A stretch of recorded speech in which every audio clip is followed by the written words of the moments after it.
ಇನ್ನು ಮುಂದೆ ಕೇಳಿ HR ಚಂದ್ರವದನ್ ರಾವ್ ಅವರ ಮರಳಿ ಹಳ್ಳಿಗೆ ಪುಸ್ತಕದ ವಾಚನ.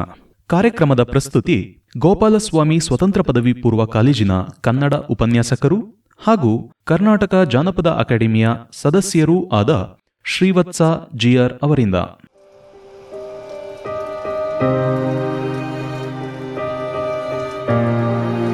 ಅಮೆರಿಕಾದಲ್ಲಿ ನೀಲಕಂಠ.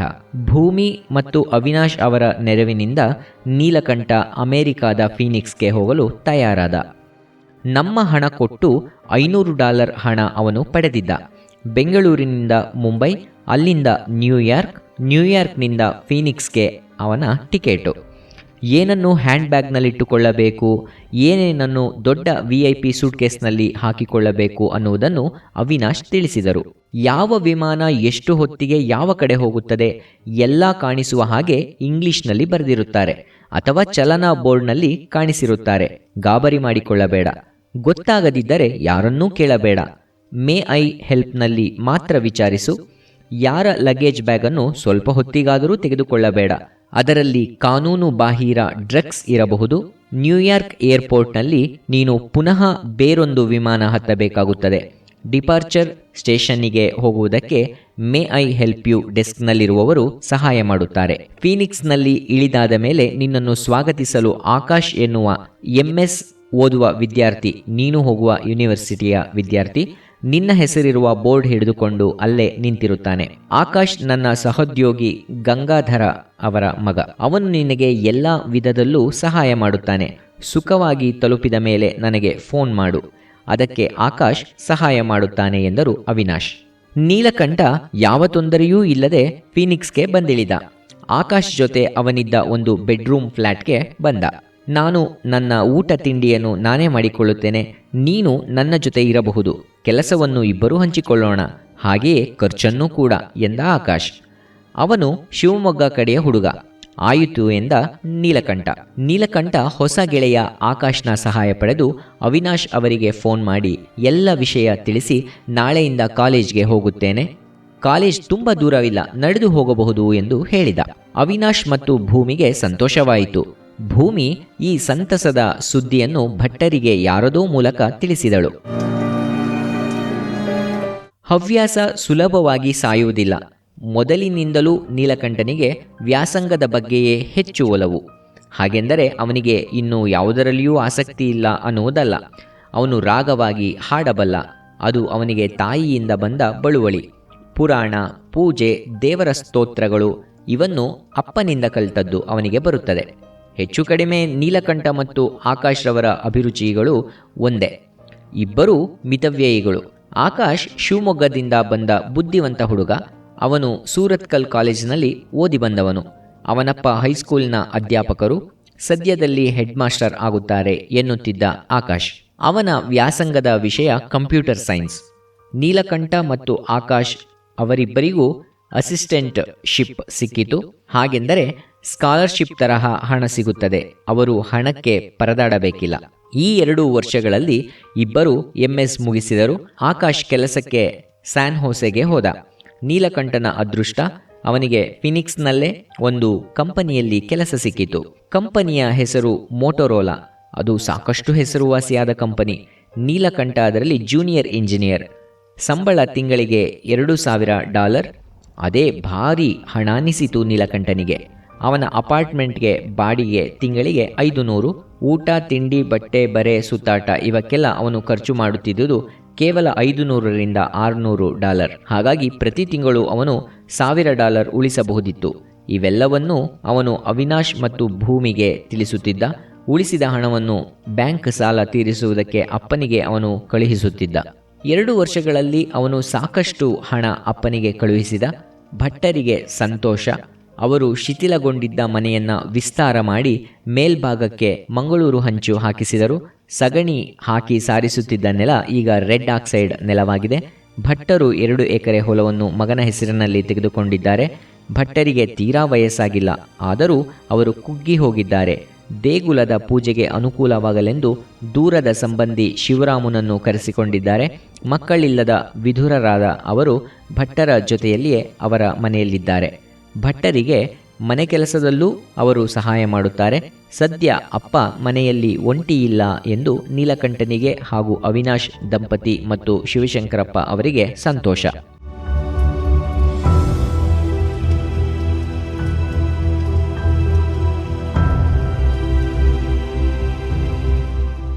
ಭಟ್ಟರು ಮಗನ ಅಡ್ರೆಸ್ ತೆಗೆದುಕೊಂಡು ಅವನಿಗೊಂದು ದೀರ್ಘವಾದ ಕಾಗದ ಬರೆದರು.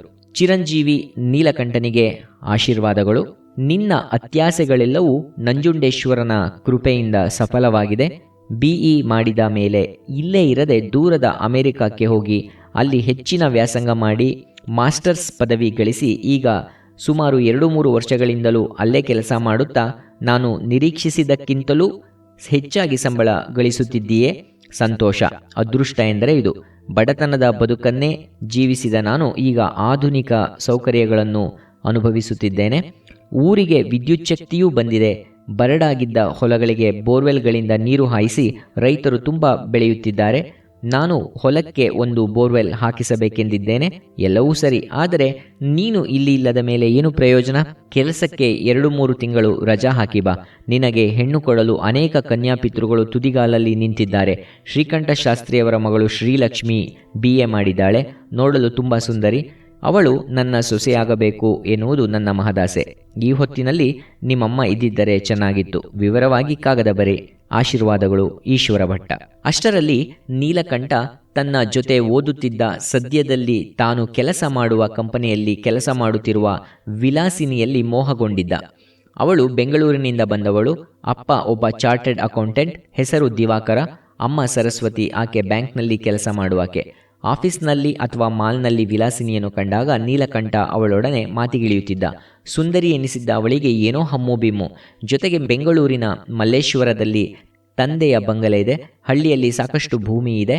ತಮ್ಮದು ಸಾಹುಕಾರ ಕುಟುಂಬ ಎಂದು ಅವಳಿಗೆ ಸ್ವಾಭಾವಿಕವಾಗಿ ಅನ್ನಿಸಿತ್ತು. ಅವಳು ನೀಲಕಂಠನ ಮನೆತನವನ್ನು ಶೋಧಿಸಿದಳು. ನೀಲಕಂಠ ಈಗ ಅಮೆರಿಕದಲ್ಲಿ ಸಾಫ್ಟ್ವೇರ್ ಇಂಜಿನಿಯರ್ ಆಗಿರಬಹುದು. ಆದರೆ ಬಡ ಅರ್ಚಕರ ಹಳ್ಳಿ ಹುಡುಗ, ಅನಾಥಾಲಯದಲ್ಲಿ ಓದಿದ. ಅವನಿಗೆ ಮೇಲು ಹಂತದ ಮಧ್ಯಮ ವರ್ಗದ ಜನರ ರೀತಿ ನೀತಿ ಗೊತ್ತಿಲ್ಲ. ಜೊತೆಗೆ ತನ್ನ ರೂಪಿಗೆ ಅವನು ಲಾಯಕ್ಕಲ್ಲ ಎನ್ನುವುದು ಅವಳ ಪೂರ್ವಕಲ್ಪಿತ ಅಭಿಪ್ರಾಯ. ಹಾಗಾಗಿ ಒಂದು ದಿನ ನೀಲಕಂಠ ಅವಳಲ್ಲಿ ನೇರವಾಗಿ ಮದುವೆ ಪ್ರಸ್ತಾಪ ಮಾಡಿದಾಗ ವಿಲಾಸಿನಿ ಅಷ್ಟೇ ನೇರವಾಗಿ ಹೇಳಿದಳು, ಇಲ್ಲ ನೀಲಕಂಠ, ನಮ್ಮ ಮದುವೆ ಹಲವಾರು ಕಾರಣಗಳಿಂದ ಆಗಲು ಸಾಧ್ಯವಿಲ್ಲ. ಒಂದು ಕಾರಣ ಹೇಳು ಸಾಕು ಎಂದ. 1-2 ನಿಮಿಷ ಅವಳು ಯೋಚಿಸಿ, ನಾನು ಇನ್ನು 3 ತಿಂಗಳಲ್ಲಿ ಬೆಂಗಳೂರಿಗೆ ವಾಪಸ್ಸಾಗುತ್ತೀನಿ. ಪುನಃ ಬರುವುದು? ಇಲ್ಲ, ಅಲ್ಲೇ ಯಾವುದಾದರೂ ವಿದ್ಯಾವಂತ ಶ್ರೀಮಂತನನ್ನು ಮದುವೆಯಾಗುತ್ತೇನೆ. ನನ್ನ ಅಮ್ಮ ಹೇಳುತ್ತಿದ್ದಳು, ನೀನು ಬರುವುದನ್ನೇ ಕೆಲವರು ಕಾಯುತ್ತಿದ್ದಾರೆ ಎಂದು. ಅಮ್ಮನನ್ನು ಕಳೆದುಕೊಂಡಾಗ ಅವನಿಗಾದ ದುಃಖ ಅಷ್ಟಿಷ್ಟಲ್ಲ. ಈಗಲೂ ಅಂತಹ ದುಃಖವೇ ಅವನನ್ನು ಆವರಿಸಿದೆ. ತನ್ನ ಪ್ರೀತಿಯನ್ನು ಧಿಕ್ಕರಿಸಿದ ವಿಲಾಸಿನಿಯ ಬಗ್ಗೆ ಒಂದು ತರಹದ ಈರ್ಷೆ, ದುರದೃಷ್ಟ, ನೋವು, ಕಷ್ಟ ಒಂಟೊಂಟಿಯಾಗಿ ಬರುವುದಿಲ್ಲವಂತೆ. ಬಂದರೆ ಹಿಂಡು ಹಿಂಡಾಗಿ ಎನ್ನುತ್ತಾರೆ ಬದುಕನ್ನು ಕಂಡವರು. ಶಿವಶಂಕರಪ್ಪನವರು ನೀಲಕಂಠನಿಗೆ ಹೇಗೋ ಅವನ ಆಫೀಸಿನ ವಿಳಾಸವನ್ನು ತಿಳಿದುಕೊಂಡು ಒಂದು ಇಮೇಲ್ ಕಳುಹಿಸಿದರು. ಚಿರಂಜೀವಿ ನೀಲಕಂಠನಿಗೆ ಆಶೀರ್ವಾದಗಳು. ನಾನು ನಿನಗೆ ಒಂದು ಕೆಟ್ಟ ಸುದ್ದಿ ಹೇಳಬೇಕಾಗಿದೆ. ಸಾವು ನೋವು ಎಲ್ಲರಿಗೂ ಇದ್ದೇ ಇದೆ. ನಿನಗೆ ಅಪ್ಪ ಅಮ್ಮನ ಬಗ್ಗೆ ಎಷ್ಟು ಪ್ರೀತಿ, ಗೌರವ, ಮರ್ಯಾದೆ ಇತ್ತು ಎಂದು ನನಗೆ ಗೊತ್ತು. ಅಮೆರಿಕಾಗೆ ಹೋಗುವ ಮೊದಲೇ ಅಮ್ಮನನ್ನು ಕಳೆದುಕೊಂಡೆ. ಮೊನ್ನೆ ಈಶ್ವರ ಭಟ್ಟರು ತೀರಿಕೊಂಡರು. ಬಿಸಿಲಲ್ಲಿ ಎಲ್ಲಿಗೋ ಹೋಗಿದ್ದವರು ಮನೆಗೆ ಬಂದು ಬಾಯಾರಿಕೆ ನೀರು ಕೊಡು ಎಂದು ಶಿವರಾಮವನ್ನು ಕೇಳಿದರಂತೆ. ಶಿವರಾಮು ತಂದುಕೊಟ್ಟ ನೀರನ್ನು ಕುಡಿದು ಹಾಗೆ ತೀರಿಕೊಂಡ ಅವರು ಒಂದು ರೀತಿಯಲ್ಲಿ ಅದೃಷ್ಟವಂತರೇ. ದೇವರು ಅವರ ಆತ್ಮಕ್ಕೆ ಚಿರಶಾಂತಿ ಕೊಡಲಿ. ಎಲ್ಲರೂ ಸೇರಿ ಅವರ ದಹನ ಕಾರ್ಯ ಮಾಡಿದೆವು. ಮುಂದಿನ ಉತ್ತರ ಕ್ರಿಯೆಗಳನ್ನು ಶಿವರಾಮು ಅವರೇ ಮಾಡುತ್ತಾರೆ. ಹಣದ ಬಗ್ಗೆ ನೀನು ಯೋಚಿಸಬೇಡ. ಎಲ್ಲ ಖರ್ಚುಗಳನ್ನು ನಾನೇ ವಹಿಸಿಕೊಳ್ಳುತ್ತೇನೆ.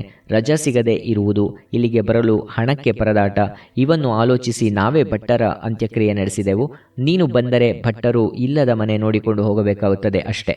ಅವರ ಬಳಿ ಬೆಲೆ ಬಾಳುವ ಯಾವ ವಸ್ತುವೂ ಇರಲಿಲ್ಲ. ನಿನ್ನ ತಾಯಿಯ ಚಿನ್ನದ ಕರಿಮಣಿ ಸರ ಮತ್ತು ಬೆಳ್ಳಿ ಕಾಲುಂಗುರ, ಅವನ್ನು ನಾನು ಜೋಪಾನವಾಗಿ ತೆಗೆದಿಟ್ಟುಕೊಂಡಿದ್ದೇನೆ. ಪಾತ್ರೆ ಬಟ್ಟೆಗಳನ್ನು ಚೀಲದಲ್ಲಿ ಕಟ್ಟಿ ಕೊಠಡಿಯ ಒಂದು ಮೂಲೆಯಲ್ಲಿರಿಸಿದ್ದಾರೆ ಶಿವರಾಮು. ನಿನಗೆ ಯಾವಾಗ ಇಲ್ಲಿಗೆ ಬರಲು ಮನಸ್ಸಾಗುತ್ತೋ ಆಗ ಬಾ. ಆಶೀರ್ವಾದಗಳು, ಶಿವಶಂಕರಪ್ಪ. ನೀಲಕಂಠ ಪತ್ರವನ್ನೋದಿ ದಿಗ್ಭ್ರಾಂತಿಗೊಂಡ. 1-2 ಗಂಟೆ ಏನನ್ನೂ ಮಾಡದೆ ಸುಮ್ಮನೆ ಕುಕ್ಕರಗಾಲಿನಲ್ಲಿ ಕುಳಿತು ತಲೆಯನ್ನು ಮೊಣಕಾಲಿನ ಮೇಲಿರಿಸಿ ಬಿಕ್ಕಿ ಬಿಕ್ಕಿ ಎತ್ತ. ಊರಿಗೆ ಹೋದರೆ ದುಃಖ ಹೆಚ್ಚಾಗುತ್ತದೆ ಹೊರತು ಕಡಿಮೆ ಆಗಲಾರದು ಎಂದುಕೊಂಡ. ಈಗ ಅವನಿಗೆ ಅಪ್ಪ ಅಮ್ಮ ಯಾರೂ ಇಲ್ಲ. ಯಾವ ಬಂಧು ಬಾಂಧವರೂ ಅವನಿಗೆ ಜ್ಞಾಪಕಕ್ಕೆ ಬರಲಿಲ್ಲ. ಶಿವಶಂಕರಪ್ಪ ಭೂಮಿ ಮತ್ತು ಅವಿನಾಶ್ರನ್ನು ಬಿಟ್ಟು ಅವನ ಪ್ರೇಮ ಭಿಕ್ಷೆಗೆ ವಿಲಾಸಿನಿ ಓಗೊಡಲಿಲ್ಲ. ಹೀಗಿರುವಾಗ ಬದುಕುವುದಾದರೂ ಏಕೆ? ಬದುಕುವ ಬದಲು ಆತ್ಮಹತ್ಯೆ ಮಾಡಿಕೊಳ್ಳಬೇಕು ಎಂದು ಮನಸ್ಸಾಯಿತು ಅವನಿಗೆ. ಆದರೆ ನೀಲಕಂಠನಿಗೆ ಒದಗಿರುವ ಕಷ್ಟ, ನಷ್ಟ, ಸಂಕಟದ 10 ಪಟ್ಟು ಹೆಚ್ಚಾಗಿರುವವರು ಇದ್ದಾರೆ ಎಂದು ಅವನಿಗೆ ಜ್ಞಾಪಕಕ್ಕೆ ಬಂತು. ವಾಸಿಯಾಗದ ಕಾಯಿಲೆಯಿಂದ ನರಳುವವರು, ವೃದ್ಧಾಪ್ಯದಿಂದ ದೈಹಿಕವಾಗಿ ಶಕ್ತಿಹೀನರಾಗಿರುವವರು, ಒಂದು ಹೊತ್ತು ಊಟಕ್ಕೂ ಇರದವರು ಅವನ ಕಣ್ಣ ಮುಂದೆ ಬಂದು ಹೋದರು. ಜೀವನದಲ್ಲಿ ನಂಬಿಕೆ ಹಾಗೂ ಭರವಸೆ ಮುಖ್ಯ ಎಂದು ಹಿರಿಯರು, ಅಧ್ಯಾಪಕರು ಹೇಳಿದ ಮಾತು ಅವನಿಗೆ ಜ್ಞಾಪಕಕ್ಕೆ ಬಂತು. ಹೌದು, ಮನುಷ್ಯ ಭರವಸೆ ಇಟ್ಟುಕೊಂಡು ಬದುಕಬೇಕು. ಭರವಸೆಯೇ ಜೀವನ, ನಿರಾಶೆಯೇ ಮೃತ್ಯು ಎಂದು ತನ್ನಲ್ಲಿಯೇ ಹೇಳಿಕೊಂಡ. ತಾಯಿ ತಂದೆ ಇನ್ನೂ ಬದುಕಿರಬೇಕಿತ್ತು. ಅವರಿಗೆ ಭೋಗದ ಜೀವನ, ಅದಕ್ಕಿಂತ ಹೆಚ್ಚಾಗಿ ನೆಮ್ಮದಿಯ ಜೀವನ ಕಲ್ಪಿಸಿಕೊಡುವ ಕನಸು ಅವನದಾಗಿತ್ತು. ಆದರೆ ಎಲ್ಲವೂ ನಾವು ಎಣಿಸಿದಂತೆ ಆಗುವುದಿಲ್ಲ. ಕರ್ಮದ ಫಲ ಎಲ್ಲರೂ ಅನುಭವಿಸಲೇಬೇಕು ಎಂದು ಅಪ್ಪ ಹೇಳುತ್ತಿದ್ದುದು ಅವನ ಮನಸ್ಸಿನಲ್ಲಿ ಮಾರ್ನುಡಿಯಿತು. ಕಾಲಕ್ಕೆ ದುಃಖವನ್ನು ಮರೆಸುವ ಗುಣವಿದೆ. ಅದಿಲ್ಲದಿದ್ದರೆ ಎಲ್ಲರೂ ಖಿನ್ನತೆಗೆ ಒಳಗಾಗಿ ಸಾಯುತ್ತಿದ್ದರು.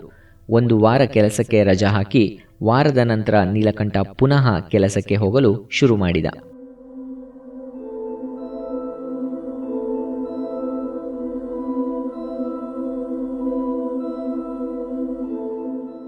ಅವನಿಗೆ ಫೀನಿಕ್ಸ್ ಮತ್ತು ಅವನು ಮಾಡುತ್ತಿದ್ದ ಕಂಪನಿಯ ಕೆಲಸ ಜಿಗುಪ್ಸೆ ತಂದಿತು.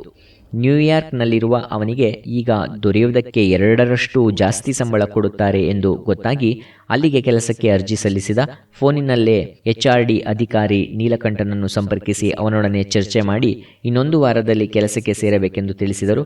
ನ್ಯೂಯಾರ್ಕ್ ಒಂದು ಮಿನಿ ಪ್ರಪಂಚ, ಅಮೆರಿಕಾದ ಹಣಕಾಸಿನ ರಾಜಧಾನಿ. ಹಾಗಾಗಿ ಎಲ್ಲಕ್ಕೂ ಬೆಲೆ ಜಾಸ್ತಿ. ನೀಲಕಂಠ ಇತರರೊಂದಿಗೆ ಬೆರೆಯುವುದು ಕಡಿಮೆಯಾದರೂ ಕೆಲವರನ್ನು ವಿಚಾರಿಸಿ ನ್ಯೂ ಜೆರ್ಸಿಯಲ್ಲಿ ಮನೆ ಮಾಡಿ ನಿತ್ಯವೂ ನ್ಯೂಯಾರ್ಕ್ಗೆ ಹೋಗಿ ಬರುವುದೆಂದು ನಿರ್ಧರಿಸಿದ. ಅವನ ಅದೃಷ್ಟ, ಯಾರೋ ಒಬ್ಬ ಭಾರತೀಯ ಇಂಜಿನಿಯರ್ ವೈಟ್ ಹೌಸ್ ಸ್ಟೇಷನ್ನಲ್ಲಿ ಸ್ಟ್ರೀಟ್ ವೆಲ್ ರಸ್ತೆಯಲ್ಲಿರುವ ಮನೆಯನ್ನು ಮಾರುತ್ತಾರೆ. ಮನೆ ದೊಡ್ಡದಾಗಿತ್ತು, ಸುಮಾರು 1 ಎಕರೆ ಪ್ರದೇಶದಲ್ಲಿದೆ. ಬ್ಯಾಂಕ್ನಿಂದ ಸಾಲ ಕೊಡುತ್ತಾರೆ, ನೀವು ಅಲ್ಲಿ ಹೋದರೆ ಅನುಕೂಲ ಎಂದು ಹೇಳಿದರು ಅವನ ಪರಿಚಯದವರೊಬ್ಬರು. ನೀಲಕಂಠ ಅದಕ್ಕೆ ಸಿದ್ಧನಾದ. ಈಗ ಅವನ ಬಳಿ ಒಂದು ಸೆಕೆಂಡ್ ಹ್ಯಾಂಡ್ ಕಾರಿದೆ. ಅದು ಒಳ್ಳೆಯ ಕಂಡೀಷನ್ನಲ್ಲಿರುವುದರಿಂದ ನಿತ್ಯವೂ ನ್ಯೂಯಾರ್ಕ್ಗೆ ಹೋಗಿ ಬರುವುದು. ಮದುವೆಯಾಗದ ಇನ್ಯಾರಾದರೂ ಸಿಕ್ಕರೆ ಮನೆಗೆ ಪ್ರತಿ ತಿಂಗಳು ಕಟ್ಟಬೇಕಾದ ಇನ್ಸ್ಟಾಲ್ಮೆಂಟ್ ಹಣಕ್ಕೆ ತೊಂದರೆಯಾಗುವುದಿಲ್ಲ ಎಂದುಕೊಂಡ. ಮುಂದೆ ಮದುವೆಯಾದರೆ ಸಜ್ಜುಗೊಳಿಸಿದ ಮನೆ ಬೇಡವೇ? ನೀಲಕಂಠನಿಗೆ ಈಗ ಕೈತುಂಬ ಸಂಬಳ ಬರುತ್ತದೆ. ದುಂದು ವೆಚ್ಚ ಮಾಡದ ಅವನು ಸಾಕಷ್ಟು ಹಣ ಉಳಿಸಿದ್ದಾನೆ. ಕಂಪನಿ ವರ್ಷವೂ ಕೊಡುವ ಷೇರು ಅವನಲ್ಲಿದೆ. ಅವನ್ನು ಮಾರಿದರೆ ಲಕ್ಷಾಂತರ ರೂಪಾಯಿ ಸಿಗುತ್ತದೆ. ನೀಲಕಂಠನಿಗೆ ಮುಖ್ಯವಾಗಿ 2 ಹೆಬ್ಬಯಕೆಗಳಿದ್ದವು. 1 ಅಮೆರಿಕಾದಲ್ಲಿ MS ಮಾಡುವುದು, 2 ಲಕ್ಷಾಂತರ ಹಣ ಸಂಪಾದಿಸಿ ಕೋಟ್ಯಾಧಿಪತಿ ಎನಿಸಿಕೊಳ್ಳುವುದು. ಮೊದಲನೆಯ ಆಸೆ ಕೈಗೂಡಿದೆ. 2ನೆಯ ಆಸೆ ಕೈಗೂಡುವುದಕ್ಕೇನು ಹೆಚ್ಚು ವರ್ಷಗಳು ಬೇಕಾಗಿಲ್ಲ. ನೀಲಕಂಠನಿಗೆ ಆಗಲೇ 28 ವರ್ಷ, ಮದುವೆಯಾಗುವ ವಯಸ್ಸು. ಅವನಿಗೆ ತಕ್ಕುದಾದ ಹುಡುಗಿ ತನ್ನ ಊರಿನಲ್ಲಿ ಸಿಕ್ಕುತ್ತಾಳೆಯೇ? ಖಂಡಿತ ಇಲ್ಲ. ಅವನ ಮದುವೆಯ ಬಗ್ಗೆ ಕಾಳಜಿ ವಹಿಸಿ ಅವನಿಗೆ ಮೈಸೂರು ಅಥವಾ ಬೆಂಗಳೂರಿನಿಂದ ತಮ್ಮ ಜಾತಿಯ ಓದಿದ ಹುಡುಗಿಯನ್ನು ಗೊತ್ತು ಮಾಡಿ ಅವನಿಗೆ ವಿವಾಹ ಮಾಡುವವರು ಅವನ ಪಾಲಿಗೆ ಯಾರೂ ಇಲ್ಲ. ಶಿವಶಂಕರಪ್ಪ ಅಥವಾ ಭೂಮಿ ಮದುವೆ ಅವನ ಪರ್ಸನಲ್ ಮ್ಯಾಟರ್ ಎಂದು ಸುಮ್ಮನಿದ್ದರು. ರೋಸಿ ಫಾಲ್ ಅವನ ಜೊತೆ ಕೆಲಸ ಮಾಡುವ ಬಿಳಿ ಹುಡುಗಿ. ಅವಳು ಹೆಸರಾಂತ ವಿವಿಯಲ್ಲಿ MBA ಮಾಡಿದ್ದಾಳೆ. ಹಾಗಾಗಿ ಮಾರ್ಗನ್ ಕಂಪನಿ ಕೆಲಸದ ಅನುಭವವಿಲ್ಲದಿದ್ದರೂ ಸೀನಿಯರ್ ಅಸಿಸ್ಟೆಂಟ್ ಆಗಿ ನೇಮಿಸಿತು. ಅವಳಿಗೆ ನೀಲಕಂಠನಿಗಿಂತಲೂ ಹೆಚ್ಚು ಪಗಾರ ಸಿಗುತ್ತದೆ. ರೋಸಿ ತಾಯಿ ನ್ಯಾನ್ಸಿ ಒಂದು ಆಸ್ಪತ್ರೆಯಲ್ಲಿ ನರ್ಸ್ ಆಗಿದ್ದಾಳೆ.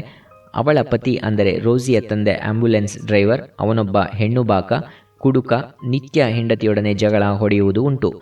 ಅವನಿಗೆ ಪತ್ನಿ ನ್ಯಾನ್ಸಿಯ ಶೀಲದ ಬಗ್ಗೆ ಇಲ್ಲದ ಅನುಮಾನ. ನಿಷ್ಠೆ ಇಲ್ಲದ ಹೆಂಗಸು. ಕಂಡ ವೈದ್ಯರುಗಳೊಡನೆ ಅವಳು ವಾರಾಂತ್ಯ ಎಲ್ಲಿಗೋ ಹೋಗುತ್ತಾಳೆ ಎನ್ನುತ್ತಿದ್ದ. ಅವನು ಕೊನೆಗೂ ನ್ಯಾನ್ಸಿಯನ್ನು ವಿಚ್ಛೇದನ ಮಾಡಿದ. ನ್ಯಾನ್ಸಿ ಇನ್ನೊಂದು ಮದುವೆ ಮಾಡಿಕೊಳ್ಳಲಿಲ್ಲ. ಒಬ್ಬಳೇ ದುಡಿದು ಮಗಳನ್ನು ಓದಿಸಿದಳು. ರೋಸಿ ಸುರಸುಂದರಿಯಲ್ಲ, ಆದರೂ ಆಕರ್ಷಕವಾಗಿದ್ದಾಳೆ ಅನ್ನಬಹುದು. ಅದಕ್ಕಿಂತ ಹೆಚ್ಚಾಗಿ ಅವಳ ವ್ಯಕ್ತಿತ್ವ ಸರಳತೆಯ ಮೂರ್ತಿ ಅವಳು. ಬಡತನ ಗೊತ್ತಿದ್ದ ಅವಳಿಗೆ ಬಡವರ ಬಗ್ಗೆ ಒಂದು ಬಗೆಯ ಕನಿಕರ. ತ್ವಚೆಯ ಬಣ್ಣದ ಬಗ್ಗೆ ಅವಳು ಎಂದೂ ತಲೆಕೆಡಿಸಿಕೊಂಡವಳಲ್ಲ. ಅಮ್ಮನಿಂದ ದೂರದ ನಗರದಲ್ಲಿದ್ದರೂ ನಿತ್ಯವೂ ಅಮ್ಮನಿಗೆ ಫೋನ್ ಮಾಡುತ್ತಾಳೆ. ಅವಳ ಆರೋಗ್ಯದ ಬಗ್ಗೆ ವಿಚಾರಿಸುತ್ತಾಳೆ. ಒಂದು ಸಲ ನೀನೇಕೆ ಇನ್ನೊಂದು ಮದುವೆಯಾಗಬಾರದು, ನಿನಗೆ ಜೀವನ ಸಂಗಾತಿ ಬೇಡವೇ ಎಂದು ಕೇಳಿದ್ದಳು ಕೂಡ. ಅದಕ್ಕೆ ನ್ಯಾನ್ಸಿ, ಮದುವೆಯಾಗಿ ಸುಖ ಅನುಭವಿಸಿದ್ದು ಸಾಕು, ನನಗೆ ನಿನ್ನ ವ್ಯಾಸಂಗ, ನಿನ್ನ ಕೆಲಸ, ನಿನ್ನ ಮದುವೆಯ ಬಗ್ಗೆಯೇ ಯೋಚನೆ. ಕೆಲಸವಾದ ಕೂಡಲೇ ನಿನಗೆ ಸರಿ ಎನಿಸುವ ಒಬ್ಬನನ್ನು ಆರಿಸಿ ಮದುವೆಯಾಗು. ನಾನು ಆ ವಿಷಯದಲ್ಲಿ ನಿನಗೆ ಯಾವ ಸಲಹೆಯನ್ನೂ ಕೊಡುವುದಿಲ್ಲ. ನಿನಗೆ ತಕ್ಕವರ ಎಂದು ಯಾರ ಬಗ್ಗೆಯೂ ಶಿಫಾರಸು ಮಾಡುವುದಿಲ್ಲ ಎಂದಿದ್ದಳು.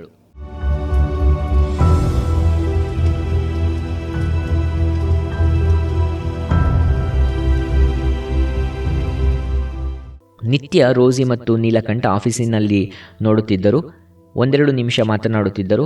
ಕಂದು ತ್ವಚೆಯ ನೀಲಕಂಠನ ಬುದ್ಧಿವಂತಿಕೆ, ಸರಳ ಸ್ವಭಾವ, ನಿರಾಡಂಬರತೆ, ನಿಷ್ಕಪಟತೆಗೆ ರೋಸಿ ಅವನನ್ನು ಮೆಚ್ಚಿಕೊಂಡಿದ್ದಳು. ಬಿಳಿ ಹುಡುಗಿಯರು ಅಂದರೆ ಅವರಲ್ಲಿ ಇಲ್ಲದ ಜಂಬ, ತಾವೇ ಮೇಲು ಎನ್ನುವ ಗತ್ತು, ಮೇಲರಿಮೆ ಇರುತ್ತದೆ ಎನ್ನುವ ಪೂರ್ವಕಲ್ಪಿತ ಅಭಿಪ್ರಾಯ ನೀಲಕಂಠನದು. ಒಂದು ದಿನ ಕಾಫಿ ಕುಡಿಯುತ್ತಾ ರೋಸಿ ನೀಲಕಂಠನನ್ನು ಕೇಳಿದಳು, ನೀವು ಎಲ್ಲಿರುವುದು? ಜೊತೆಯಲ್ಲಿ ಯಾರಿದ್ದಾರೆ? ನಾನು ನ್ಯೂ ಜೆರ್ಸಿಯಲ್ಲಿದ್ದೇನೆ. ಅಲ್ಲೊಂದು ಮನೆ ಕೊಂಡುಕೊಂಡಿದ್ದೇನೆ. ಬ್ಯಾಂಕ್ ಸಾಲ ಕೊಟ್ಟಿದೆ.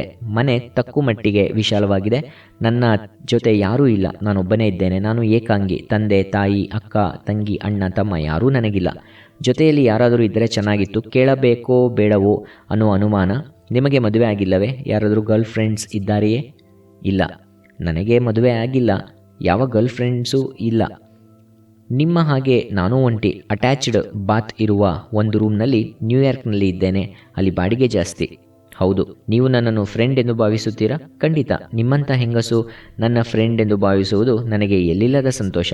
ನೀವು ಹೇಳುವುದು ಸತ್ಯವೇ? ಏಕೆ ಅನುಮಾನ? ಸುಳ್ಳು ಹೇಳಿದರೆ ನನಗಾಗುವ ಲಾಭವಾದರೂ ಏನು? ರೈಟ್, ನಾನು ನಿಮ್ಮ ಫ್ರೆಂಡ್. ನಿಮ್ಮನ್ನು ನಾನು ಇಷ್ಟಪಡುತ್ತೇನೆ. ನನ್ನ ವಿಷಯ ನಿಮಗೆ ಅಲ್ಪ ಸ್ವಲ್ಪ ಗೊತ್ತಾಗಿರಬೇಕು. ನನ್ನಮ್ಮ ಒಬ್ಬ ನರ್ಸ್. ಅವಳು ವಾಷಿಂಗ್ಟನ್ DC ನಲ್ಲಿದ್ದಾಳೆ. ಅವಳು ಡೈವೋರ್ಸಿ, ಗಂಡನಿಂದ ವಿಚ್ಛೇದನ ಪಡೆದಿದ್ದಾಳೆ.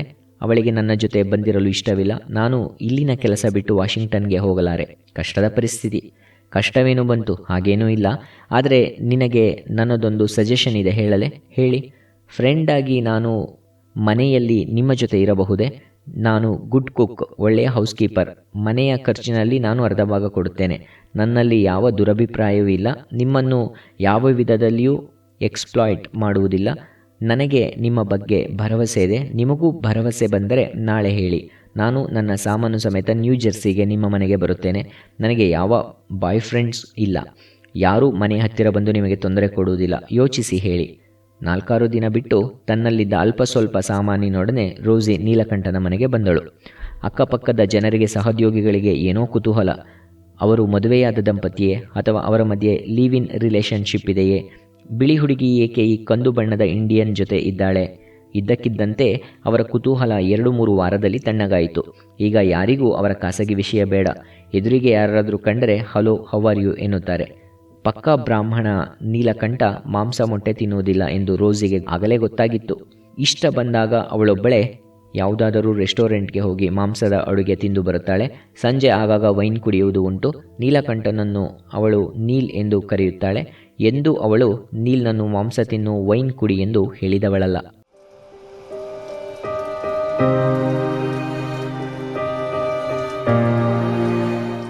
ಅದೆಲ್ಲ ಸರಿ. ನೀಲಕಂಠ ಯುವಕ, ಅವಳು ಯುವತಿ. ಅವರಲ್ಲಿ ಕಾಮದಾಹ ಹುಟ್ಟಲಿಲ್ಲವೇ? ಗೊತ್ತಾಗಿಯೋ ಅಥವಾ ಅರಿವಿಗೆ ಬಾರದಾಗಿಯೋ ಅವರು ಎಂದೂ ಒಂದಾಗಲಿಲ್ಲವೇ? ಒಂದೇ ಮನೆಯಲ್ಲಿದ್ದರೂ ಅವರು ಹೆಚ್ಚಿಗೆ ಮಾತನಾಡುತ್ತಿರಲಿಲ್ಲ. ಪ್ರೀತಿ, ಮೋಹದ ಬಗ್ಗೆ ಅವರು ಮಾತನಾಡಿದ್ದೇ ಇಲ್ಲ. ಬಿಡುವಾದಾಗ ನೀಲಕಂಠ ತನ್ನ ಕೊಠಡಿಯಲ್ಲಿ ಕುಳಿತು ಶ್ಲೋಕ ಹೇಳಿಕೊಳ್ಳುತ್ತಿದ್ದರೆ ರೋಸಿ ಯಾವುದಾದರೊಂದು ನಾವೆಲ್ಲನ್ನು ಹಿಡಿದು ಓದುತ್ತಿದ್ದಳು. ಒಳ್ಳೆಯ ಸಿನಿಮಾವೇನಾದರೂ ಟಿವಿಯಲ್ಲಿ ಬಂದರೆ ಒಟ್ಟಿಗೆ ಕುಳಿತು ನೋಡುತ್ತಿದ್ದರು. ಚಾರ್ಲಿ ಚಾಪ್ಲಿನ್ ಚಿತ್ರಗಳು ಎಂದರೆ ಇಬ್ಬರಿಗೂ ಇಷ್ಟ. ಲಾರೆನ್ಸ್ ಅಲಿವಿಯರ್ ನಟಿಸಿದ ಎಲ್ಲ ಶೇಕ್ಸ್ಪಿಯರ್ನ ನಾಟಕಗಳನ್ನು ಅವರು ವೀಕ್ಷಿಸುತ್ತಿದ್ದರು. My fair lady, sound of music ಅನ್ನು ಅವರು ಹಲವಾರು ಬಾರಿ ನೋಡಿದ್ದರು. ಕಾನನ್ ಡಾಯ್ಲ್ನ ಕತೆಗಳನ್ನು ಇಬ್ಬರು ಮೆಚ್ಚಿಕೊಂಡಿದ್ದರು. ಹಾಗೆಯೇ ಓ ಹೆನ್ರಿ ಮತ್ತು ಆಸ್ಕರ್ ವೈಲ್ಡ್ನ ಕತೆಗಳು ಅವರಿಗೆ ಮುದ ಕೊಡುತ್ತಿದ್ದವು. ಕಾಲ ಕಳೆದಂತೆ ಅವರು ಒಬ್ಬರಿಗೊಬ್ಬರು ಹತ್ತಿರವಾದರು. ಒಂದು ದಿನ ನೀಲಕಂಠ ರೋಸಿಯೊಡನೆ ನೇರವಾಗಿ ಮದುವೆ ಪ್ರಸ್ತಾಪ ಮಾಡಿದ. ಅವಳು ಅವನ ಪ್ರಸ್ತಾಪವನ್ನು ತಿರಸ್ಕರಿಸಲಿಲ್ಲ. ಅವರ ಮದುವೆ ಚರ್ಚ್ ಅಥವಾ ದೇವಸ್ಥಾನದಲ್ಲಾಗಲಿಲ್ಲ. ಆದದ್ದು ರಿಜಿಸ್ಟ್ರಾರ್ ಆಫೀಸಿನಲ್ಲಿ. Registered marriage. ರೋಸಿ ಈಗ ರೋಸಿ ನೀಲಕಂಠ ಭಟ್.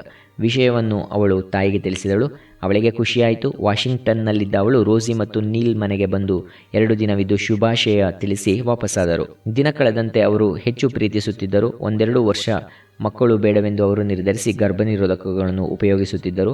ವಾರಾಂತ್ಯದಲ್ಲಿ ಅಕ್ಕಪಕ್ಕದ ನೋಡಲು ಖುಷಿ ತರುವ ಜಾಗಕ್ಕೆ ಹೋಗಿ ಬರುತ್ತಿದ್ದರು. ರಜಾ 1-2 ವಾರ ಸಿಕ್ಕಾಗ Niagara, grand canyon, Disneyland, Los Angeles ಮುಂತಾದ ಕಡೆಗೆ ಹೋಗಿ ಖುಷಿಯಿಂದ ಕಾಲ ಕಳೆಯುತ್ತಿದ್ದರು. ಸಣ್ಣ ಪುಟ್ಟ ವಿಷಯದಲ್ಲಿ ಕೆಲವು ಬಾರಿ ಅವರಲ್ಲಿ ಭಿನ್ನಾಭಿಪ್ರಾಯ ಬಂದರೂ ಅದು ತುಂಬ ಕಾಲ ಎಳೆಯುತ್ತಿರಲಿಲ್ಲ. ಇಬ್ಬರಲ್ಲಿ ಒಬ್ಬರು ಸೋಲುತ್ತಿದ್ದರು. ಒಟ್ಟಿನಲ್ಲಿ ಅವರದು ಆದರ್ಶ ದಾಂಪತ್ಯ. ಅವಳಿಗೆ 30 ವರ್ಷ, ಅವನಿಗೆ 35. ಅವಳಿಗೆ ತಾಯಿಯಾಗಬೇಕೆಂಬ ಹುಟ್ಟು ಬಯಕೆ ಶುರುವಾಯಿತು. ಅವಳು ಗರ್ಭಿಣಿಯಾದಳು.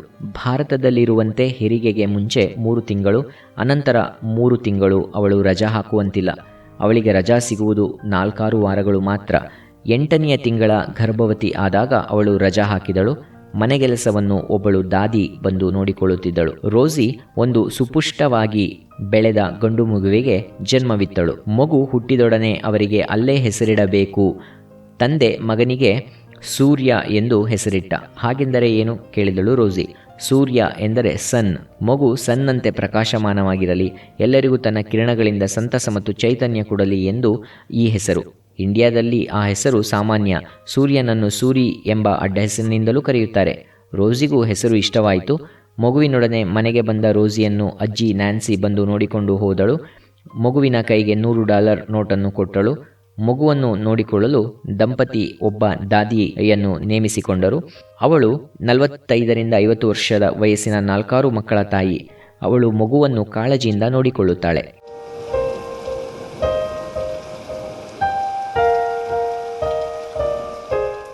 ಹೆರಿಗೆಗೆ ಮುಂಚೆ 15 ದಿನ, ಅನಂತರ 15 ದಿನ ರೋಸಿ ರಜಾ ಹಾಕಿದ್ದಳು. ಈಗ ಆಫೀಸ್ಗೆ ಹೋದಳು. ಅಡುಗೆ ಮಾಡುವುದು, ತಿಂಡಿ ಮಾಡುವುದು, ಇಂತಹ ಮನೆ ಕೆಲಸವನ್ನು ನೀಲಕಂಠನೆ ಮಾಡುತ್ತಾನೆ. ವಾರಕ್ಕೊಂದು ಬಾರಿ ಮನೆಯನ್ನು ಕ್ಲೀನ್ ಮಾಡಲು ಒಬ್ಬಳು ಹೆಂಗಸು ಬರುತ್ತಾಳೆ. ಅವಳೇ ವಾಷಿಂಗ್ ಮಿಷಿನ್ಗೆ ಬಟ್ಟೆ ಹಾಕಿ ಒಣಗಿಸಿ ತಂದು ಒಳಗಿಡುತ್ತಾಳೆ. ಮಗುವಾದರೆ ಖರ್ಚು ಜಾಸ್ತಿ ಎಂದು ಎಷ್ಟೋ ದಂಪತಿಗಳು ಮಕ್ಕಳು ಬೇಡ ಎನ್ನುತ್ತಾರೆ. ಸಂಸಾರ ಎಂದರೆ ಅದರಲ್ಲಿ ಮಕ್ಕಳು ಸೇರುತ್ತಾರೆ. ಮಗುವಿಲ್ಲದ ಮನೆ ದೇವರಿಲ್ಲದ ಗುಡಿ ಎಂದು ಹೇಳುವುದು ಉಂಟು. ಅದನ್ನೇ ಅವರು ಮರೆಯುತ್ತಾರೆ. ಇರಲಿ, ರೋಸಿಗೆ ಮಗುವಿನ ಮೇಲೆ ತುಂಬ ಪ್ರೀತಿ. ಮನೆಗೆ ಬಂದೊಡನೆ ಅದಕ್ಕೆ ಹಾಲುಣಿಸಿ ಅದರೊಡನೆ ಆಡುತ್ತಿರುತ್ತಾಳೆ. ನೀಲಕಂಠನಿಗೂ ಮಗುವಿನ ಮೇಲೆ ತುಂಬ ಅಕ್ಕರೆ. 2 ವರ್ಷ ಕಳೆಯಿತು. ಅಷ್ಟರಲ್ಲಿ ಮಗುವಿಗೆ ನೆಗಡಿ, ಕೆಮ್ಮು, ಜ್ವರ ಕಾಡಿಸಿದ್ದೂ ಉಂಟು. ಕೆಲವು ಅಂಟು ರೋಗಗಳು ಬರದೇ ಇರಲೆಂದು ಕಾಲಕಾಲಕ್ಕೆ ನಿಗದಿತ ಇಂಜೆಕ್ಷನ್ ಕೊಡಿಸಿದಳು ರೋಸಿ. ಈಗ ಅದು ಮಮ್ ಪಪ್ಪ ಅನ್ನುತ್ತದೆ. ನಿಂತುಕೊಳ್ಳುವುದಕ್ಕೆ ಪ್ರಯತ್ನಿಸಿ ಬೀಳುತ್ತದೆ. ನೆಲದ ಮೇಲೆ ಕಾರ್ಪೆಟ್ ಹಾಕಿರುವುದರಿಂದ ಯಾವ ತೊಂದರೆಯೂ ಇಲ್ಲ. ರೋಸಿ ಪುನಃ ಗರ್ಭವತಿಯಾದಳು. ಅವಳಿಗೆ ಹೆಣ್ಣು ಮಗು ಬೇಕು. ಆದರೆ ಅವಳಗಾದದ್ದು ಗಂಡು ಮಗುವೆ. ಅದಕ್ಕೆ ಜಾರ್ಜ್ ಎನ್ನುವ ಹೆಸರನ್ನು ರೋಸಿ ಸೂಚಿಸಿದಳು. ನೀಲಕಂಠ ಆ ಹೆಸರು ಬೇಡ ಅನ್ನಲಿಲ್ಲ. ಅದು ರೋಸಿಯ ಅಜ್ಜನ ಹೆಸರು. ಇಬ್ಬರು ಸಣ್ಣ ಮಕ್ಕಳನ್ನು ಸಾಕುವುದು ಕಷ್ಟವಾದರೂ ರೋಸಿಗೆ ಹಾಗೆ ಅನಿಸಲಿಲ್ಲ. ಅವಳ ಆಫೀಸ್ನಲ್ಲೇ 3-4 ಮಕ್ಕಳ ತಾಯಂದಿರು ಕೆಲಸ ಮಾಡುವುದನ್ನು ನೋಡಿದಳು. ಜಾರ್ಜ್ ಕೂಡ ಸೂರ್ಯನಂತೆ ಅಮ್ಮನನ್ನು ಹೋಲುತ್ತಾನೆ. ಬಿಳಿ ತ್ವಚೆ, ಬೂದು ಕಣ್ಣುಗಳು, ಚಿಕ್ಕ ಬಾಯಿ, ನೀಳ ನಾಸಿಕ, ಕೂದಲು ಮಾತ್ರ ಕಪ್ಪು. ಕಂಪನಿಯವರು ರೋಸಿಗೆ 3 ವಾರ ಮಾತ್ರ ರಜಾ ನೀಡಿದರು. ಆದರೆ ಹೆರಿಗೆ ಆದ ಮೇಲೆ ಅವಳಿಗೆ ಇನ್ನೂ ಹೆಚ್ಚು ದಿನ ರಜಾ ಬೇಕಾಗಿತ್ತು. ಹಾಗಾಗಿ ಗತ್ಯಂತರವಿಲ್ಲದೆ ಅವಳು ಕೆಲಸ ಬಿಟ್ಟಳು. ಆದರೆ ಮುಂದೆ ಅವಳು 2-3 ತಿಂಗಳ ನಂತರ ಬೇರೊಂದು ಕಂಪನಿಯಲ್ಲಿ ಕೆಲಸಕ್ಕೆ ಸೇರಿದಳು. ಅದಿರುವುದು ನ್ಯೂಯಾರ್ಕ್ನಲ್ಲಿ. ನೀಲಕಂಠ ಕೆಲಸ ಬದಲಾಯಿಸಿದ. ಈಗ ನ್ಯೂಯಾರ್ಕ್ ಟೆಲಿಫೋನ್ಸ್ ಕಂಪನಿಯಲ್ಲಿ ಕೆಲಸ. ಅವನಿಗೆ ಮೊದಲು ಬರುತ್ತಿದ್ದ ಸಂಬಳಕ್ಕಿಂತ ಜಾಸ್ತಿ ಸಂಬಳ. ನೀಲಕಂಠ ನ್ಯೂ ಜೆರ್ಸಿಯಲ್ಲಿದ್ದ ಮನೆ ಮಾರಿ ನ್ಯೂಯಾರ್ಕ್ನ ಫ್ಲಶಿಂಗ್ನಲ್ಲಿ ಒಂದು ಮನೆ ಕೊಂಡುಕೊಂಡ. ಮನೆಗೆ ದೊಡ್ಡ ಫೋರ್ಡ್ ಕಾರು ಬಂತು. ರೋಸಿ ಕೂಡ ಹೊಸ ಶೆವರ್ಲೆ ಕಾರನ್ನು ಕೊಂಡಳು. ಅನಂತರದಲ್ಲಿ ಒಂದು ಅಪಾರ್ಟ್ಮೆಂಟ್ ಕೂಡ ಅವರು ಖರೀದಿಸಿದರು. ನೀಲಕಂಠ ಈಗ ಮೇಲ್ವರ್ಗದ ಮಧ್ಯಮ ವರ್ಗಕ್ಕೆ ಸೇರಿದವ. ಹಣಕ್ಕೆ ಕೊರತೆ ಇಲ್ಲ. ಗಂಡ ಹೆಂಡತಿ ಇಬ್ಬರು ಸಂಪಾದಿಸುತ್ತಾರೆ. ವೈಭವ ಜೀವನ ನಡೆಸುತ್ತಾರೆ. ಹಾಗೆಂದರೆ ಅವರ ಜೀವನ ಹೂವಿನ ಸುಪ್ಪತ್ತಿಗೆ, ಅವರ ಜೀವನ ಜೇನಿನಂತೆ ಸಿಹಿ ಕಹಿ ಅನ್ನುವುದು ಅವರ ಬದುಕಿನಲ್ಲಿ ಇಲ್ಲವೇ ಇಲ್ಲ ಎಂದಲ್ಲ. ಆಗಾಗ ಸಣ್ಣ ಪುಟ್ಟ ವಿಷಯಗಳಿಗೆ ಗಂಡ ಹೆಂಡತಿಯ ಮಧ್ಯೆ ಭಿನ್ನಾಭಿಪ್ರಾಯ ತೋರುತ್ತದೆ. ಮಕ್ಕಳು ಹಾಗೂ ಅವರು ಕೂಡ ಕಾಯಿಲೆಗೆ ತುತ್ತಾಗುವುದುಂಟು. ಅಂಥ ಸಮಯದಲ್ಲಿ ರೋಸಿ ತಾಯಿ ಅವರಲ್ಲಿಗೆ ಬಂದು 4 ದಿನ ಸುಧಾರಿಸಿದ ನಂತರ ವಾಪಸ್ಸಾಗುತ್ತಾರೆ.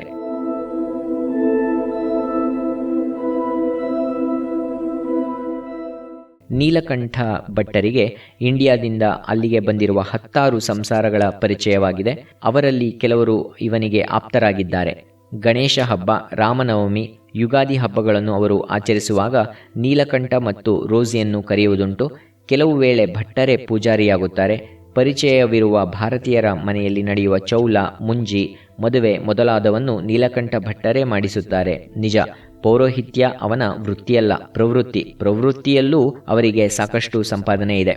ಕಾಲ ಯಾರಿಗೂ ಕಾಯುವುದಿಲ್ಲ. ವರ್ಷಗಳು ಉರುಳಿದವು. ಮಕ್ಕಳು KG, ಪ್ರೈಮರಿ, ಹೈಸ್ಕೂಲ್, ಕಾಲೇಜು ವಿದ್ಯಾಭ್ಯಾಸ ಪೂರೈಸಿದರು. ಸೂರ್ಯ ಮತ್ತು ಜಾರ್ಜ್ ಕಾಲೇಜು ವಿದ್ಯಾಭ್ಯಾಸ ಪೂರೈಸಿದರು. ಇಂಜಿನಿಯರಿಂಗ್ ಪದವಿ ಪಡೆದರು. ಅಮ್ಮನಿಗೆ ಅವರು ಮಾಸ್ಟರ್ಸ್ ಪದವಿ ಮಾಡಿ ಡಾಕ್ಟರೇಟ್ ಪದವಿ ಗಳಿಸಬೇಕೆಂಬ ಆಸೆ. ನೀಲಕಂಠ ಯಾರಾದರೂ ಒಬ್ಬರು MTech ಮೊದಲು ಮಾಡಲಿ ಎಂದರು. ಯುವಕರಿಗೆ ಇನ್ನೂ 4-5 ವರ್ಷ ಓದಲು ಇಷ್ಟವಿಲ್ಲ. PhD ತೆಗೆದುಕೊಂಡರೆ ಕಾಲೇಜಿನಲ್ಲಿ ಮಾಸ್ಟರ್ ಆಗಬೇಕು, ಅದು ಇವರಿಗೆ ಬೇಡ. ಅವರು ಕೆಲಸಕ್ಕೆ ಅರ್ಜಿ ಸಲ್ಲಿಸುತ್ತಾ ಬಂದರು. ಸ್ಯಾನ್ ಹೋಸೆನಲ್ಲಿರುವ ಒಂದು ಪ್ರತಿಷ್ಠಿತ ಕಂಪನಿಯಲ್ಲಿ ಸೂರ್ಯನಿಗೆ ಕೆಲಸ ಸಿಕ್ಕಿತು. ಅವನು ಅಲ್ಲಿಗೆ ತೆರಳಿದ. ಜಾರ್ಜ್ಗೆ ಸಿಸ್ಕೋ ಕಂಪನಿಯಲ್ಲಿ ಕೆಲಸ ದೊರೆಯಿತು. ಅವನು ಫೀನಿಕ್ಸ್ಗೆ ಹೋದ. ಇಬ್ಬರಿಗೂ ನಿರೀಕ್ಷಿಸಿದ್ದಕ್ಕೂ ಹೆಚ್ಚು ಸಂಬಳ. ಕಾರಣ ಅವರು ಪ್ರತಿಷ್ಠಿತ ವಿವಿಯಲ್ಲಿ ವ್ಯಾಸಂಗ ಮಾಡಿದ್ದರು. ಮಕ್ಕಳು ಅಪ್ಪ ಅಮ್ಮನಿಗೆ ವಾರಕ್ಕೆ 3-4 ಬಾರಿ ಫೋನ್ ಮಾಡುತ್ತಾರೆ. 3-4 ತಿಂಗಳಿಗೆ ನ್ಯೂಯಾರ್ಕ್ಗೆ ಬಂದು 3-4 ದಿನಗಳು ಅಪ್ಪ ಅಮ್ಮನ ಜೊತೆ ಇರುತ್ತಾರೆ. ಆಗ ಅಪ್ಪ ಅಮ್ಮ ಕೆಲಸಕ್ಕೆ ರಜಾ ಹಾಕುತ್ತಾರೆ. ನಮ್ಮದು ಸಾರ್ಥಕ ಬದುಕು ಎನ್ನುವುದು ಅಭಿಪ್ರಾಯ ನೀಲಕಂಠನಿಗೆ ಹಾಗೂ ರೋಸಿಗೆ. ಅವರ ಇಷ್ಟದಂತೆ ಎಲ್ಲವೂ ಆಗುತ್ತಿದೆ. ಮಕ್ಕಳು ನೋಡಲು ಆಕರ್ಷಕವಾಗಿದ್ದಾರೆ, ಬುದ್ಧಿವಂತರು, ಒಳ್ಳೆಯ ಕೆಲಸದಲ್ಲಿದ್ದಾರೆ, ಕೈ ತುಂಬ ಹಣ ಸಂಪಾದಿಸುತ್ತಾರೆ. ತಾಯಿ ತಂದೆಗೆ ಇನ್ನೇನು ಬೇಕು? ನಿಜ, ಅವರು ಮದುವೆಯಾಗಬೇಕು, ಮೊಮ್ಮಕ್ಕಳನ್ನು ಅವರು ನೋಡಬೇಕು. ಮಗನಿಗೆ ಹೆಣ್ಣು, ಹೆಣ್ಣಿಗೆ ಗಂಡು ಹುಡುಕಿ ಮದುವೆ ಮಾಡುವುದು ನಮ್ಮ ಕರ್ತವ್ಯ ಎಂದು ನಾವು ಭಾವಿಸುತ್ತೇವೆ. ಆದರೆ ಪಾಶ್ಚಿಮಾತ್ಯರು ಮದುವೆ ಖಾಸಗಿ ವಿಷಯ, ತಮಗೆ ಇಷ್ಟವಾದ ಹುಡುಗಿಯನ್ನು ಅವರು ಮದುವೆಯಾಗಲಿ ಎಂದು ತಾಯಿ ತಂದೆ ಯೋಚಿಸುತ್ತಾರೆ. ನೀಲಕಂಠ ಸೂರ್ಯನಿಗೆ ನೀನೇಕೆ ನಮ್ಮ ಮನೆಯ ಓದಿರುವ, ನೋಡಲು ಚೆನ್ನಾಗಿರುವ ಹುಡುಗಿಯನ್ನು ಮದುವೆಯಾಗಬಾರದು ಎಂದು ಒಂದು ಬಾರಿ ಕೇಳಿದುಂಟು. ಅದಕ್ಕೆ ಸೂರ್ಯ, ನನ್ನ ಸಹೋದ್ಯೋಗಿಯೊಬ್ಬಳನ್ನು ನಾನು ಪ್ರೀತಿಸುತ್ತಿದ್ದೇನೆ, ಅದು ಲವ್ ಅಟ್ ಫಸ್ಟ್ ಸೈಟ್, ಮೊದಲ ನೋಟದಲ್ಲೇ ಅಂಕುರಿಸಿದ ಪ್ರೇಮ ಎಂದ. ನೀಲಕಂಠ ಸುಮ್ಮನಾದರು. ಅಣ್ಣನ ಮದುವೆಯಾಗಲಿ, ಅನಂತರ ನನ್ನ ಮದುವೆ ಎಂದ ಜಾರ್ಜ್. ಅಲ್ಲಿಗೆ ಅಪ್ಪ ಅಮ್ಮ ಮಕ್ಕಳ ಮದುವೆ ವಿಷಯ ಮರೆತರು. ನೀಲಕಂಠ ಭಟ್ಟರಿಗೆ ತಾವು ಹುಡುಗನಾಗಿದ್ದಾಗ ಯೋಚಿಸಿದಂತೆ ಎಲ್ಲವೂ ಆಗುತ್ತಿದೆ. ಅವರು ಇಂಜಿನಿಯರ್ ಆದರು, ಅಮೆರಿಕದಲ್ಲಿ MS ಮಾಡಿದರು, ಒಳ್ಳೆಯ ಕೆಲಸ ಸಿಕ್ಕು, ಕೈ ತುಂಬ ಹಣ ಸಿಕ್ಕುವಂತಾಯಿತು. ತಂದೆ ತಾಯಿ ಯಾರೂ ಇಲ್ಲದುದರಿಂದ ತಾವು ಪ್ರೀತಿಸಿದ ವಿದೇಶಿ ಹುಡುಗಿಯನ್ನೇ ಮದುವೆಯಾದರು. ಮಕ್ಕಳು ಆದವು. ಸುಮಾರು 30 ವರ್ಷಗಳಿಗೂ ಮೀರಿ ಗಂಡ ಹೆಂಡತಿ ಬೇರೆ ಬೇರೆ ಕಡೆ ಬೇರೆ ಬೇರೆ ಕೆಲಸ ಮಾಡಿ ಹಣದ ಗುಡ್ಡವನ್ನೇ ತಮ್ಮದಾಗಿಸಿಕೊಂಡರು. ಸತೀಸುತ ಆಲೆಯ ಸಂಪತ್ತು ಎಲ್ಲವೂ ನೀಲಕಂಠ ಭಟ್ಟರಿಗೆ ಸಿಕ್ಕಿತು. ಅವರಿಗೆ ಒಂದು ಮನೆ, ಒಂದು ಅಪಾರ್ಟ್ಮೆಂಟ್ ನ್ಯೂಯಾರ್ಕ್ನಲ್ಲಿದೆ. ತಂದೆ ಬದುಕಿದ್ದಾಗ ನೀಲಕಂಠ ಅವರಿಗೆ ಕಳುಹಿಸಿದ ಹಣದಲ್ಲಿ ಅವರು ದೊಡ್ಡ ಮಂಗಳೂರು ಹಂಚಿನ ಮನೆಯನ್ನು ಕಟ್ಟಿಸಿದ್ದರು. ಅದಕ್ಕೆ ಸುತ್ತಲೂ ಕಾಂಪೌಂಡ್ ಕಟ್ಟಿಯಲ್ಲಿ ತರಕಾರಿ, ಹೂವು, ಹಂಪಲು ಬೆಳೆಯುತ್ತಿದ್ದರು. ಸರ್ಕಾರದ ನೆರವಿಲ್ಲದೆ ನೀಲಕಂಠೇಶ್ವರನ ಗುಡಿ ರಿಪೇರಿ ಮಾಡಿಸಿದ್ದರು. ಆವರಣದಲ್ಲಿ ನವಗ್ರಹಗಳನ್ನು ಅವರು ಪ್ರತಿಷ್ಠಾಪನೆ ಮಾಡಿಸಿದರು. ಇವುಗಳ ಜೊತೆಗೆ ಮಗನ ಹೆಸರಿನಲ್ಲಿ 8-10 ಎಕರೆ ಹೊಲವನ್ನು ಅವರು ಕೊಂಡಿದ್ದರು. ಸುಖದ ಬೆನ್ನಲ್ಲೇ ದುಃಖ ಬರುತ್ತದೆ, ಇದು ಎಲ್ಲರ ಅನುಭವ. ನೀಲಕಂಠರ ವಿಷಯದಲ್ಲಿಯೂ ಇದೇ ಆಯಿತು. ರೋಸಿಗೆ ಇದ್ದಕ್ಕಿದ್ದಂತೆ ಕ್ಯಾನ್ಸರ್ ತಗುಲಿತು. ಅದು ಕಿಡ್ನಿ ಕ್ಯಾನ್ಸರ್. ಅವಳನ್ನು ಬದುಕಿಸಿಕೊಳ್ಳಲು ಹರಸಾಹಸ ಮಾಡಿದರು ನೀಲಕಂಠ ಭಟ್ಟರು ಮತ್ತು ಮಕ್ಕಳು. ಅವಳ ಒಂದು ಕಿಡ್ನಿಯನ್ನು ತೆಗೆದರು, ಆದರೆ ಇನ್ನೊಂದರಲ್ಲಿಯೂ ಕ್ಯಾನ್ಸರ್ ಕಣಗಳು ಕಾಣಿಸಿದವು. ಕ್ಯಾನ್ಸರ್ ನಿಧಾನವಾಗಿ ಕೊಲ್ಲುವ ರೋಗ, ವಾಸಿಯಾಗಬಹುದು ಎನ್ನುವ ಹಂತಕ್ಕೆ ಬರುವುದರಲ್ಲಿ ಅದು ಪುನಃ ಸಿಡಿದೇಳುತ್ತದೆ. ಅವಳನ್ನು ಆಸ್ಪತ್ರೆಗೆ ಸೇರಿಸುವುದು, ಮನೆಗೆ ವಾಪಸ್ ಕರೆದುಕೊಂಡು ಬರುವುದು, ಇದೇ ಆಯಿತು. ರೋಸಿ ತಾಯಿಯೂ ಈಗ ಮುದುಕಿ. ಅವಳು ಏಕಾಂಗಿಯಾಗಿ ಮೊದಲಿದ್ದ ಜಾಗದಲ್ಲೇ ಇದ್ದಾಳೆ. ಸದ್ಯ ಅವಳಿಗೆ ಸೆಕ್ಯೂರಿಟಿ ಅಲೋಯನ್ಸ್ ಬರುತ್ತದೆ. ಅವಳು ಮಗಳನ್ನು ಬಂದು ನೋಡಲು ಆಗಲಿಲ್ಲ. ರೋಸಿ 6-8 ತಿಂಗಳು ನರಳಿ ಒಂದು ರಾತ್ರಿ ಆಸ್ಪತ್ರೆಯಲ್ಲೇ ನಿಧನಳಾದಳು. ಮಕ್ಕಳು ಅಮ್ಮನನ್ನು ನೋಡಲು ಧಾವಿಸಿ ಬಂದರು. ತಾಯಿಯನ್ನು ಕಳೆದುಕೊಂಡ ಮಕ್ಕಳಿಗೆ, ರೋಸಿಯನ್ನು ಕಳೆದುಕೊಂಡ ಭಟ್ಟರಿಗೆ ಆದ ಅಗಾಧ ಪೆಟ್ಟು ಸಹಿಸಲಾರದು. ರೋಸಿಯ ಶವ ಸಂಸ್ಕಾರದ ನಂತರ ನೀಲಕಂಠ ಭಟ್ಟರು ದೈಹಿಕವಾಗಿ ಹಾಗೂ ಮಾನಸಿಕವಾಗಿ ಕುಗ್ಗಿ ಹೋದರು. ಅವರಿಗೆ ಈಗ 63-64 ವರ್ಷ. ಅವರಿನ್ನೂ ಕೆಲಸ ಮಾಡಿ ಸಂಪಾದಿಸಬಹುದು, ಆದರೆ ಹಣ ಏಕೆ? ಅವರಿಗಾಗಲೇ ಹಣದ ಮೇಲಿನ ವ್ಯಾಮೋಹ ಇಳಿಮುಖವಾಗಿತ್ತು. ಕಾರಣ ಅವರಲ್ಲೀಗ ಸ್ಥಿರಾಸ್ತಿ ಮತ್ತು ಚರಾಸ್ತಿ ಸಾಕಷ್ಟಿದೆ. ರಿಟೈರ್ಮೆಂಟ್ ತೆಗೆದುಕೊಂಡರೂ ಬಾಧಕವಿಲ್ಲ. ಪೆನ್ಷನ್, ಸೆಕ್ಯೂರಿಟಿ ಅಲೋಯನ್ಸ್ ಬರುತ್ತದೆ. ರೋಸಿ ಮಾಡಿದ್ದ ಇನ್ಶೂರೆನ್ಸ್ ಹಣವೂ ಇದೆ. ಕೆಲಸದಿಂದ ನಿವೃತ್ತರಾದ ನೀಲಕಂಠ ಭಟ್ಟ ಈಗ ಮನೆಯಲ್ಲಿ ಒಬ್ಬರೇ. ಮಕ್ಕಳು ದೇಶದ ಬೇರೆ ಬೇರೆ ಕಡೆ ಉದ್ಯೋಗದಲ್ಲಿದ್ದಾರೆ. ಅವರು ಆಗಾಗ ಅಪ್ಪನಿಗೆ ಫೋನ್ ಮಾಡಿ ಟೇಕ್ ಕೇರ್ ಅನ್ನುತ್ತಿರುತ್ತಾರೆ.